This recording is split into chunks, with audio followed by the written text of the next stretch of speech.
Respected Bubagra, मैंने जिंदगी में पहली बार अपने लिए एक रास्ता चुना है। हाँ, ये जरूर है, मैंने अपने लिए अलग रास्ता चुना है, पर मुझे लगता है आपको और मुझको एक जगह पे कनेक्ट जरूर करती है, वो है अपने लोगों के प्रति प्यार। बुबागरा में एक सिंपल सी हाउस वाइफ हूँ। मुझे हमेशा अपने घर की राशन पानी की फिक्र रहती है। मैं घर कैसे चलाऊं ये सोचती हूँ। कहीं नमक खत्म हो गया तो कैसे लाऊंगी, चावल खत्म हो गया तो कैसे इंतजाम करना है, ये सब सोचती हूँ। बिल्कुल जैसे मेरे परिवार के ऊपर मेरी दायित्व है, वैसे ही मेरे गांव के ऊपर मेरी एक दायित्व है। जब भी मैं अपने गांव में जाती हूँ तो देखती हूँ मेरे गांव के लोग छोटे छोटे चीजों के लिए तरसते हैं, तड़पते हैं। एक बड़ी जंग के लिए, एक बड़ी सोच के लिए खाली पेट कोई भी जंग लड़ा नहीं जा सकता। उसके लिए बेसिक रिक्वायरमेंट जरूरी है। जो बेसिक नीड्स है वो हम पूरी नहीं कर पा रहे हैं अपने गांव के लोगों के लिए।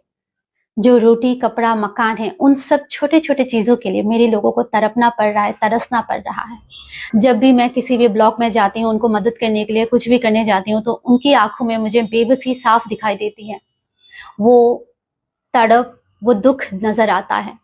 और मुझे लगता है एज ए हाउस वाइफ मैं सबसे पहले अपने घर की सारे सामान ठीक ठाक है या नहीं वो देखती हूँ। तो अब मुझे लगता है कि मेरे लोगों को, मेरे तिपरासा लोगों की जो छोटे छोटे चीजें हैं, बेसिक रिक्वायरमेंट है, वो पूरी करना बहुत जरूरी है। एक बड़ी जंग के लिए भी तैयार होना बहुत जरूरी है। जिनके पास बेसिक खुराक नहीं है जिंदगी जीने के लिए, रोटी कपड़ा मकान के लिए तरस रहे हैं, वो क्या जंग लड़ेंगे? वो तो अपने पेट की जंग से ही लड़ते लड़ते मर रहे हैं।